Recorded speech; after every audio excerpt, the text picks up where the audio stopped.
টিকে থাকাকে অত্যন্ত কঠিন করে তুলেছে।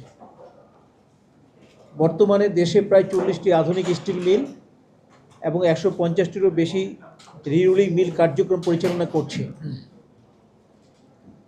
এসব প্রতিষ্ঠানের সম্মিলিত উৎপাদন সক্ষমতা বছরে প্রায় 1,22,00,000 মেট্রিক টন, অথচ দেশের বর্তমান বার্ষিক চাহিদা প্রায় 50 লক্ষ মেট্রিক টনের মধ্যে সীমাবদ্ধ।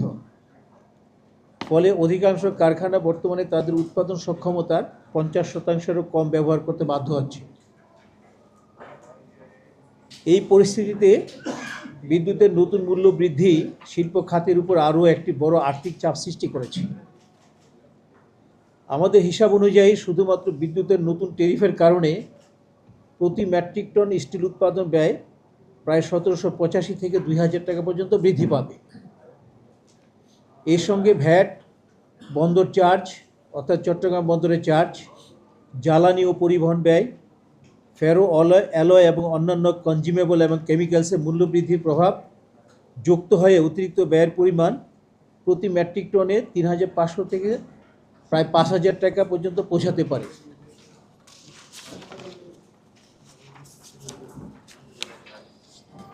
কার্যত কোনো উল্লেখযোগ্য সিস্টেম লস, ট্রান্সমিশন লস বা ডিস্ট্রিবিউশন লস নেই। তা সত্ত্বেও demand charge, power factor charge, VAT এবং অন্যান্য চার্জের মাধ্যমে শিল্প খাতের উপর ক্রমাগত অতিরিক্ত আর্থিক বোঝা চাপানো হচ্ছে, যা অত্যন্ত উদ্বেগজনক। বর্তমান বাজার পরিস্থিতিতে এই অতিরিক্ত ব্যয় সম্পূর্ণভাবে ভোক্তাদের উপর স্থানান্তর করা সম্ভব নয়। ফলে এর একটি বড় অংশ শিল্প প্রতিষ্ঠানগুলোকে নিজেদের বহন করতে হবে। অন্যদিকে উৎপাদন ব্যয় বৃদ্ধি পেলে স্টিলের বাজার মূল্য বৃদ্ধি পাবে, যার সরাসরি প্রভাব পড়বে আবাসন, অবকাঠামো ও নির্মাণ খাতে। শেষ পর্যন্ত এর বোঝা বহন করতে হবে সাধারণ ভোক্তা এবং জাতীয় অর্থনীতি। এখানে বিশেষভাবে উল্লেখ্য যে দেশের মোট স্টিল ব্যবহারের প্রায় 60% বিভিন্ন সরকারি উন্নয়ন প্রকল্পে ব্যবহৃত হয়।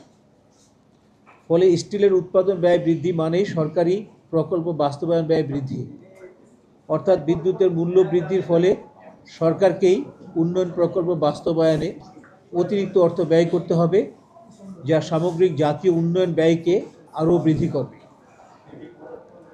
আমরা বিদ্যুৎ খাতের আর্থিক চ্যালেঞ্জ সম্পর্কে সচেতন, তবে বিদ্যুৎ খাতের কাঠামোগত অদক্ষতা, ক্যাপাসিটি চার্জ এবং নীতিগত সীমাবদ্ধতার আর্থিক বোঝা উৎপাদনশীল শিল্প খাতের উপর চাপিয়ে দেওয়া কোনো টেকসই বা কার্যকর সমাধান হতে পারে না।